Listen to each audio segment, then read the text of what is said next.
applied for a job on, I think it was some website, and I didn't actually really know what it entailed. And then a company called Key Training got in touch with me and said that I had a interview at the hospital. And so I came to the hospital, and it was sort of, I wanted an apprenticeship in admin, so I told them that, and that's how they then transferred me to the hospital.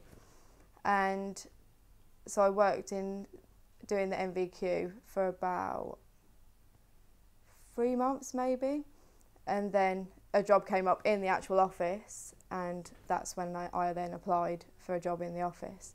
I answered an advert that the trust placed in the local paper. This was back in 2001, who wanted electronic patient records project manager. And I've got a history of working in IT in various sectors, and at the time I perceived electronic records as kind of the next big thing in IT, if you like, NHS being a very historically bureaucratic organisation, heavily reliant on paper. And I found it a very exciting prospect to be involved in kind of, you know, the next step in moving that organisation forward. I came to work at the hospital on something which is called Staff Bank, which is, you don't have a contract, you have a zero-based contract, and you just go wherever they need you in the hospital. At the time I had young children at home and didn't want to work in the school holidays, and it just fitted in. And I was sent to dermatology as a placement, and I stayed. I've been here ever since.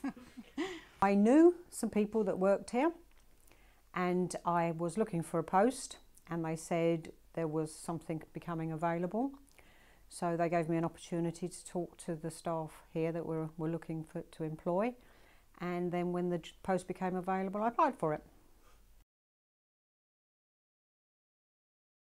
No, I didn't really, no. I just went out and got a job in my day and that was it. I thought I wanted to be a hairdresser originally and then got a job as a hairdresser and then decided that that wasn't a good idea, so then went back to sixth form so that if I didn't get a job, then I was doing something and not just sitting at home, and I would achieve something from it. No, I've been in health and safety for about 25 years, and before that I was a chemist, not a pharmacist, a chemist by trade, and before that I wanted to be in the forces. So it's a progression really. The health and safety role came up about 25 years ago and it seemed interesting, so I took that opportunity then. Yeah, I've always been interested in computers. IT wasn't around as a term back then, in the sort of late 70s. I took computer studies lessons at school, got involved in programming, and then when personal computers became available, I got one of those and sort of brushed up my programming skills, and when I left school I got a job as a trainee computer operator, which was working on mainframes, and have really progressed from there. No, I don't think careers advice was as sophisticated then as it perhaps is now, so it was really me going out and looking for a job, and you know, within IT, but you know, as I say, back then it was mainly around mainframes. The PC hadn't really been launched at that time, so it was only later that I started moving into that area. I went to a grammar school, and at grammar school you were expected to go to university, and I'm quite old, so careers really have changed an awful lot since then, and there wasn't an awful lot of career advice really. When I was at school, like in year 11, then yeah, they did. Yeah, we had some careers advice during year 11, but not when I was at sixth form. So long ago since I left school, but I can't remember a lot being done on careers when I was at school, I must admit. I can't. It was just literally I left school and you just went out and got a job really, and at that time there was loads and loads of jobs available and you just had to pick.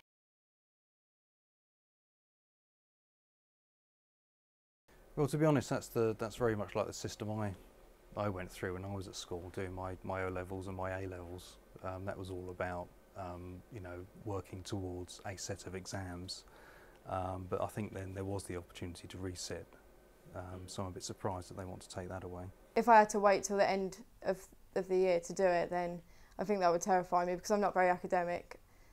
So the coursework throughout the year helped with me a lot. I think it's a bad move, really. I think that's good if the children have got a second chance to resit them and do better the second time.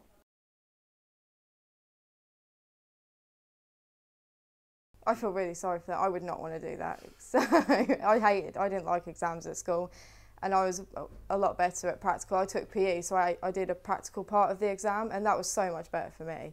I mean, but I don't know, I suppose it's a mixture for both. Some people are academic, some people aren't, and I wasn't, so that would really scare me.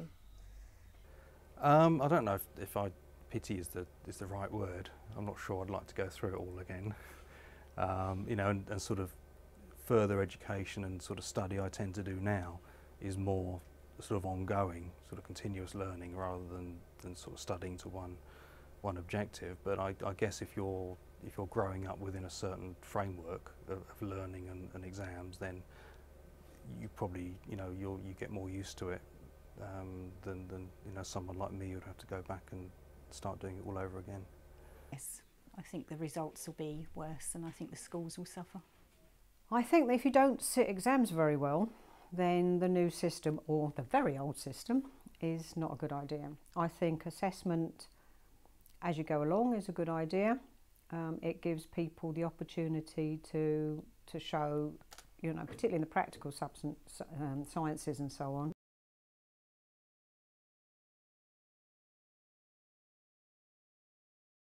As less able children, I think it's a shame really they're not going to have the chance to retake, because I think that they would do better, and that's them who are going to come sort of bottom really, which is a shame really for them. Yeah, I think it is, and you know, it doesn't, that method of sort of learning and sort of proving what you've learned and how you can apply it, I don't think suits, you know, everybody. There's some people who will take more to that, I think, but other people, you know, with learning disabilities, etc., would I think get on better with a more sort of assessment based throughout their 2 years rather than trying to get it all right on one day. Absolutely, and with learning difficulties, I mean, my son's dyslexic. He wouldn't, it's very difficult for him to do his exams all at the end. It's too much to think about, you can't do it. And I think that is, it's almost it's favouring those who are very intelligent and able to retain a lot of information, and I don't think necessarily that's always a good thing.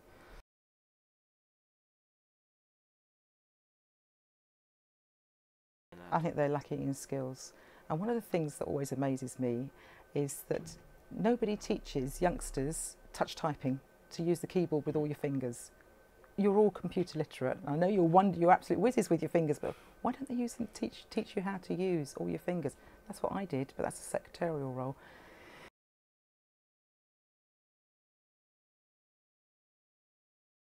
Well, their skills don't matter quite as much to me as the person that's sitting in front of me and wondering what they can do to help us in the hospital and support our staff, because volunteers are so vitally important. But actually, you young people could learn a lot from coming in and volunteering, and actually experiencing what goes on in the hospital, and actually what it's like to do work that's not necessarily what you're going to do as a career. So and a lot of people get a lot of pleasure and sense of fulfilment.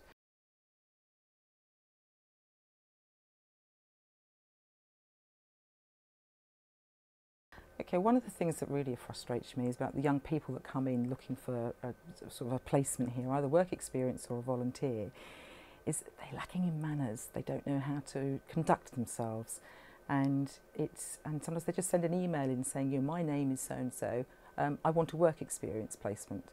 No information, no CV, nothing. It's just very frustrating. So I don't sometimes think the school's letting you down a little bit there.